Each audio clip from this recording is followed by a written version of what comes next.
우리가 사도신경을 나누고 있습니다. 사도신경을 나누고 있는데 지난주에는 성령님을 믿는다라는 게 무엇인지 함께 나누어 보았습니다. 네, 성령이 믿는다. 네, 성령을 믿는다. 성령이 충만하다라는 것은 단순히 기적적인 어떠한 것을 경험하는 게 아니라 한 조각에 집중하는 시각에서 벗어나서 전체적인 내 인생의 그림을 볼 수 있는 성령의 시각을 회복하는 것이 성령이 충만한 것이다 라고 나누었습니다. 그 조금씩 우리의 힘든 인생, 내가 원하지 않는 순간들, 내가 좋아하는 순간들, 내가 좋아하는 색깔, 내가 싫어하는 색깔들을 하나님이 칠해가시면서 내가 생각하지도 못한 아름다운 그림을 그려가실 거라는 것을 믿는 믿음이 성령을 믿는 믿음이라고 함께 나누었습니다. 근데 그 성령님을 믿는 믿음은 단순히 우리 인생의 시야를 확보하는 수준을 넘어서서 무언가 진행하는 일들이 있으십니다. 그래서 사도신경을 다시 여러분들이 보시면 성령을 믿는다라고 이야기한 다음에 그 뒤에 나오는 것들이 바로 성령을 믿는 믿음이 일어나는 일들입니다. 그러니까 성령을 믿는데 어떤 성령을 믿느냐? 공교회를 거룩하게 하는 성령을 믿는다라는 거예요. 성도를 교제하게 하는 성령을 믿는다라는 겁니다. 그래서 오늘은 성령이 하는 여러 가지 일들 중에서 특별히 교회를 거룩하게 하는 성령님, 성도를 교제하게 하는 성령님이 어떠한 것인지, 그리고 그 성령님을 믿는다라는 건 우리의 삶이 어떻게 되는 것인지를 한번 나눠보려고 합니다. 근데 여러분들이 이미 거룩이나 교제를 많이 들어보셨을 거예요. 근데 본능적으로 거룩이라는 단어도 그렇고 교제라는 단어도 그렇고 부담스럽게 느끼거나 어렵게 느껴지는 것도 사실입니다. 왜냐하면 내가 하고 싶은 걸 못하게 하는 게 약간 거룩이 갖고 있는 이미지고, 그리고 내가 하기 싫은 걸 하게 하는 게 교회에서 말하는 교제의 이미지가 있습니다. 그러니까 그냥 내가 하고 싶은 대로 하는 거를 못하게 막아요. 예를 들면 뭐 담배든 술이든 뭔가 교회 다닌다는 이유만으로 찝찝함을 느끼게 하고, 교제도 내가 좋아하는 사람만 친하게 지내면 좋겠는데 자꾸 용서할 수 없는 사람 용서하라고 그러고, 사랑하기 싫은 사람 사랑하라고 그러고, 내가 하고 싶은 걸 못하게 하는 게 거룩 같고 내가 하기 싫은 걸 하게 하는 게 교회에서 말하는 교제같이 느껴질 때가 있습니다. 과연 성령이 일하신다라는 거룩, 성령이 일하신다라는 교제는 도대체 무슨 뜻인지 오늘 말씀을 통해 함께 나눠보도록 하겠습니다. 성령이 일하시는 첫 번째 일입니다. 한번 따라해 봅시다. 우리가 부름받은 사람임을 알게 하신다. 오늘 우리가 읽은 성경이 어느 부분이냐면 에베소서라는 부분입니다. 근데 이 에베소서는요, 바울이 감옥에 갇혔을 때 에베소 교회에다가 쓴 편지예요. 그러니까 총 6장이 있거든요. 딱 반으로 나눠서 앞에 1장부터 3장은요 하나님이 어떤 분인지를 알려주는 내용이 써 있고, 4장부터 6장은 하나님을 믿는 사람들이 어떻게 생활해야 되는지를 알려주는 부분이 써 있습니다. 그래서 1, 3장은 교회는 어떤 걸 믿고 무엇을 믿고 하나님을 어떻게 믿는지를 쓴 내용이라면, 4장, 6장은 그러한 이해를 가지고 내가 가족 생활은 어떻게 해야 되고 직장 생활은 어떻게 해야 되고 그리고 다른 사람들하고 성도로서는 어떻게 살아야 되는지를 알려주고 있는 겁니다. 그러니까 바울은 에베소서를 통해서 교회라는 건 이렇게 살아야 돼, 이러한 거룩을 이루어야 돼 라고 이야기하기에 앞서서 하나님은 이런 분이야, 너희가 이렇게 믿어야 돼를 먼저 이야기하고 있는 겁니다. 교회로서 어떻게 사는 거 매우 중요한데 그거보다 먼저 알아야 될 게 뭐냐, 하나님이 먼저 일하셨기 때문에 나도 그렇게 일한다, 이 논리 구조가 형성되어야 된다는 거예요. 사실 그 당시에 바울만 다른 사람들을 섬긴 것도 아니고 자기가 알고 있는 거를 공짜로 가르쳐 준 것도 아니에요. 그리고 바울만 박해를 받던 사람도 아니었을 거예요. 예수님을 안 믿어도 바울만큼 열심히 사는 사람들이 있었을 겁니다. 그런데 바울하고 다른 사람들하고의 차이는 무엇이었냐? 바울에게는 분명히 또 다른 기준이 있었다라는 겁니다. 한번 이 말씀을 읽어봅시다. 고린도후서 11장 2절의 말씀인데, 바울이 열심을 내는 이유는 다른 게 아니에요. 하나님이 열심히 일하셨기 때문에 그 열심으로 내가 열심히 일한다라는 거예요. 자기가 열심히 교회를 위해서 희생하고 자기가 박해를 받고 미움을 받아도 열심히 교회를 섬기는 이유는 다른 게 아니라 하나님이 먼저 열심히 일하셨기 때문이라는 거예요. 바울은요, 하나님 만나기 전에, 예수님 만나기 전에 원래 열심히 살던 사람이었어요. 우리랑 비교할 수 없을 정도로 원래 열심히 살던 사람이었습니다. 근데 그 열심은 어떠한 모양이었냐면 자기가 옳다고 생각하는 대로 안 따라오는 사람을 죽여버리는 열심이었어요. 내가 열심히 산 만큼, 바울이 열심히 산 만큼 죽어가는 사람이 점점 많아졌어요. 근데 예수님을 믿고 나서 죽이는 인생이 아니라 내가 죽어도 괜찮으니까 남을 살리는 인생으로 바뀐 겁니다. 똑같이 열심히 살았어요. 똑같이 노력했고 똑같이 옳다고 생각하는 걸 열심히 살았는데 남을 죽이는 인생에서 남을 살리는 인생으로 바뀐 겁니다. 왜냐하면 바울은 예수님을 만났기 때문입니다. 예수님을 만나고 보니까 예수님은 자기가 옳다고 생각하는 걸 가르쳐주기 위해 안 믿고 안 배우고 안 따르는 사람을 죽이지 않으셨어요. 자기가 죽고 다른 사람들을 살리겠다라고 맨날 얘기를 하신 분이에요. 예수님은 내가 예수 믿는다는 이유로 그 사람들을 죽일 때, 바울이 예수 믿는다는 이유로 열심히 사람들을 죽이고 다닐 때 나를 찾아서 죽이지 않으시고 나를 위해 죽으셨다라는 걸 가르쳐준 분이다. 이걸 깨닫고 나니까 바울 인생에 터닝 포인트가 생긴 겁니다. 바울 인생의 터닝 포인트는 열심히 안 살다가 열심히 산 게 아니라 똑같이 열심히 살았지만 예수님이 바울을 부르셨을 때 터닝 포인트가 생긴 겁니다. 예수님이 부르시자 전혀 다른 삶을 살게 된 겁니다. 우리는 예수님을 제대로 모르고 혹은 별로 생각하지 않으면서도 되게 거룩해 보이는 삶을 살 수 있어요. 근데 아무리 수고를 해도 아무리 노력을 해도 뿌리가 없으면 금방 지치고 금방 시들어 버립니다. 거룩한 교회가 되기 위해서, 성도 간의 교제가 있기 위해서 반드시 필요한 것, 먼저 회복되어야 될 거는 내 노력이 아닙니다. 내가 교제해야지, 내가 거룩해져야지가 아니라 성령님이 나를 부르셨구나, 이 부르심이 회복되어야 하는 겁니다. 그래서 내가 이 자리에 있는 거구나를 깨달아야 하는 거예요. 교회다운 삶, 교회의 올바른 삶, 교회에 적합한 삶 너무 중요하죠. 근데 그거보다 가장 먼저 중요한 게 뭐라고요? 하나님이 나를 부르셨구나, 하나님이 나를 위해 먼저 일하셨구나를 깨달아야 된다는 겁니다. 에베소 교회는 칭찬받을 게 너무 많은 교회였어요. 근데 바울은 그 교회에다가 또 복음을 선포한 겁니다. 복음이 필요한 것은 교회 밖이 아니라 교회 안에도 복음이 필요한 겁니다. 여전히 끊임없이 교회 안에서도 선포되어야 되고 계속해서 기억해야 되는 것은 하나님이 나를 부르셨다라는 그 복음이 잊혀져서는 안 된다라는 겁니다.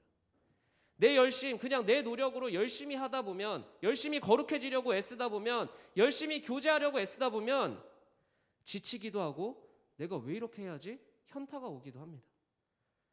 그럴 때 기억해야 될 거는 내가 일하고 내가 열심히 하는 게 아니라 나를 위해 하나님이 먼저 일하셨고 하나님이 열심히 하셨기 때문에 나도 열심히 해야지라는 바른 순서가 잡혀야 된다는 겁니다.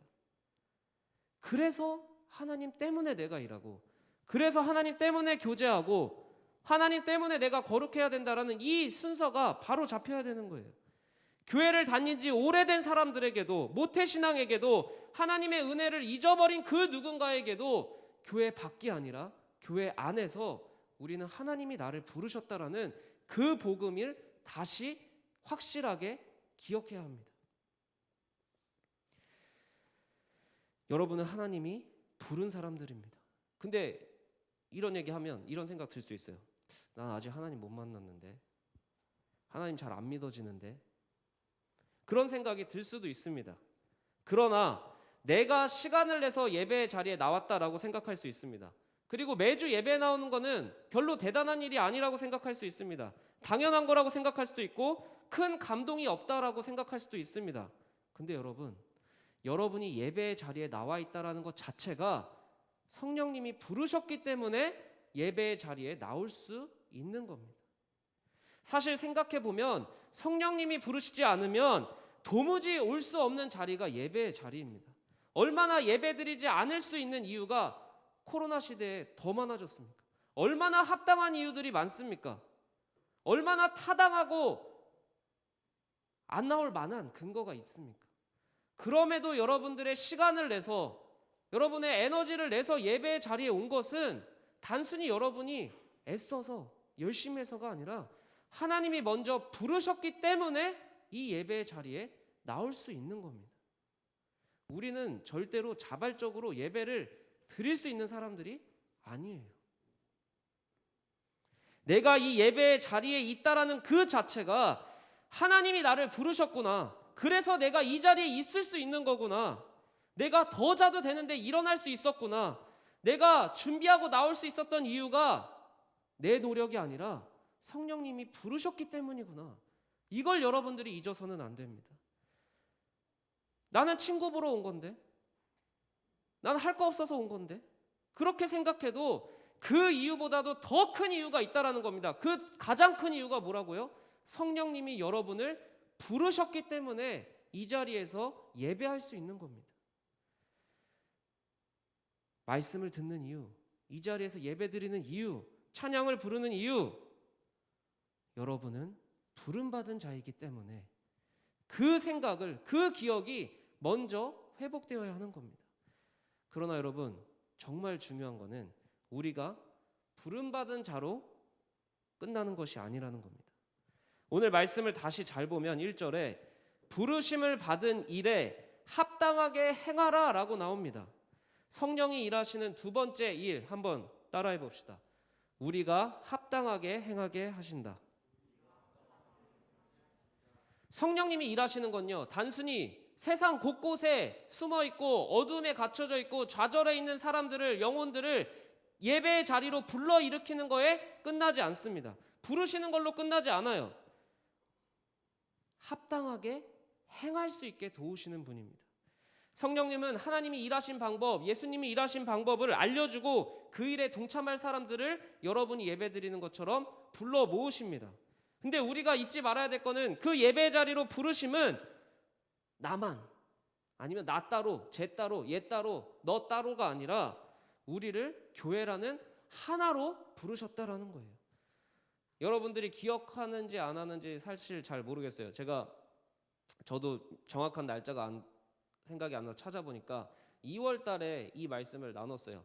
하나 되게 하시는 하나님이라는 제목으로 말씀을 선포했었는데, 요한복음 17장은 제가 뭐라고 말씀을 드렸냐면, 주기도문은 우리가 어떻게 기도해야 되는지 예수님이 알려주신 기도라면, 요한복음 17장은 무슨 내용이냐면 예수님이 직접 교회를 위해서 기도해 주신 내용입니다. 그러니까 예수님의 육성이 기록된 기도문이 요한복음 17장이에요. 근데 이 요한복음 17장에서 가장 중요한 키워드는 뭐냐? 하나님 아버지와 성자 예수님과 성령 하나님이 하나인 것처럼 교회들도 하나가 되게 해달라는 게 핵심 키워드라는 거예요.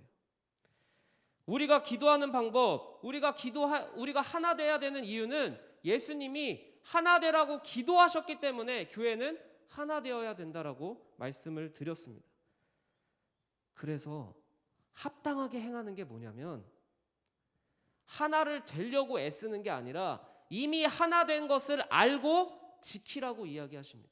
그래서 오늘 말씀 3절에 보면 지키라라고 이야기를 하세요. 새로운 걸 하라, 너네가 만들어라, 너네가 모르는 거를 해봐라가 아니라 내가 이미 다 해놨으니까 그거를 잘 지켜라.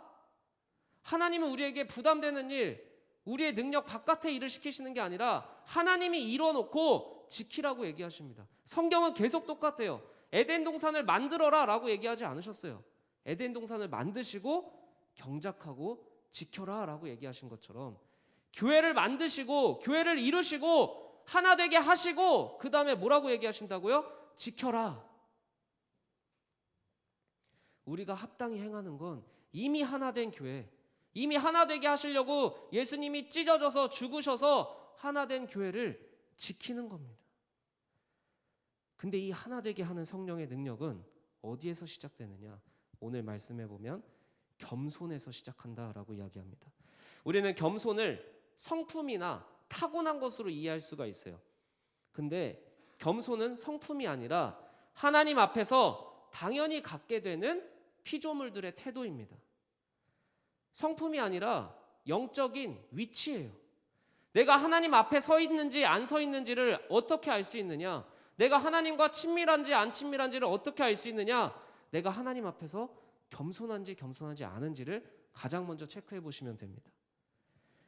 하나님의 앞에 있으면서도 쟤가 왜 이렇게 교회에 나와? 저런 애는 별로지. 이런 생각이 든다라는 거는 하나님 앞에 있으면 저 사람이 나보다 못하다라는 생각을 하기가 사실은 어렵겠죠. 나를 부르신 것처럼 저 친구도 불러서 예배의 자리에 있구나. 나를 부르신 것처럼 야 저런 애도 교회 다녀? 그런데 성령님이 부르셨기 때문에 같이 예배 드리는구나. 나만 부르신 게 아니라 나 따로 쟤 따로 부르신 게 아니라 이미 하나로 부르셨기 때문에 우리는 겸손할 수밖에 없는 겁니다.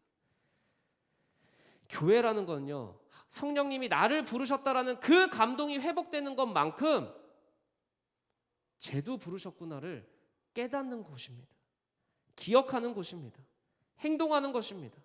하나님 앞에서 교회에서 겸손이 시작된 사람은, 겸손의 마음을 깨닫게 된 사람은 자기가 처한 세상에서도 동일하게 행동할 수밖에 없습니다.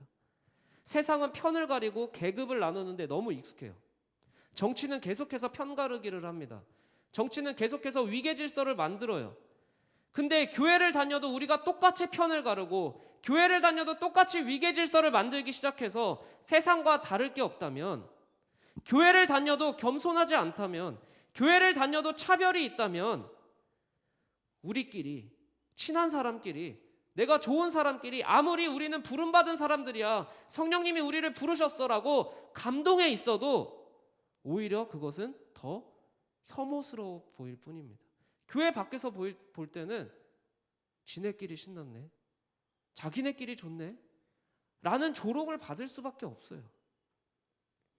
여러분, 성령의 능력은 변화하는 데 있습니다. 성령은 우리를 변화시킵니다. 인격적인 변화를 일으키세요. 겸손하게 된다고 이야기합니다. 온유하게 된다고 이야기합니다. 오래 참게 된다고 이야기하고 사랑으로 용납하게 된다고 이야기합니다. 그러나 그거는 내가 노력하는 게 아니에요.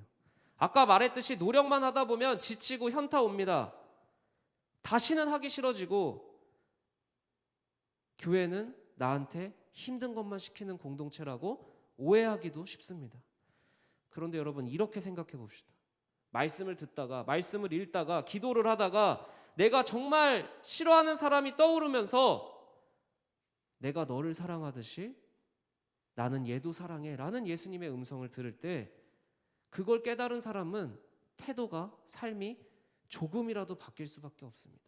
그게 바울의 터닝 포인트였습니다. 바울이 왜 터닝 포인트였다고요? 예수님이 나타나셔서 너가 그렇게 박해하는 예수가 나야 라고 이야기해 주셨어요. 근데 죽이지 않으셨어요. 사랑한다고 이야기하셨어요. 내가 너를 찾아오겠다고 이야기하셨어요. 내가 너를 부른다고 이야기하셨어요. 그러니까 인생이 바뀐 거예요. 여러분, 진짜 성령이 살아있는 예배는 찬양을 크게 하는 예배일까요? 막 통성기도, 방화운기도, 막 기적이 일어나고 그런 게 성령이 살아있는 예배일까요? 아니요. 제가 생각했을 땐 변화가 일어나는 예배라고 생각합니다. 성령이 살아있는 교회는 변화가 일어나는 교회입니다. 여러분과 함께하는 이 예배가 저는 너무 소중해요. 여러분과 함께 만들어가는 하이청년부라는 공동체가 저에게도 너무나 소중합니다. 종종 같이 사역하는 동기 형들이나 동기들이 묻습니다. 너희 청년부 분위기 어때? 너희 청년부 얼마나 나와? 우리는 겉으로 보이는 무언가를 물어보기가 너무 쉬워요. 좋은 교회, 나쁜 교회를 따질 때 얼마나 사람이 나오는지, 교회 예배 분위기가 어떤지, 겉으로 볼 때 얼마나 신나는지. 사실 우리 교회 예배 분위기는 청년부랑 장년부랑 큰 차이가 없을 수 있습니다. 근데 저는 이해해요. 제가 아내랑 엄청 이렇게 신나게 찬양하는 집회를 갔었는데 저는 못 일어나겠더라고요. 아내는 막 이렇게 춤을 추면서 찬양을 하면서 저한테 일어나라고 그러는데 못 일어나겠어요. 창피하고 부끄러웠어요. 그렇다고 제가 성령을 안 받은 걸까요? 성령을 모르는 걸까요?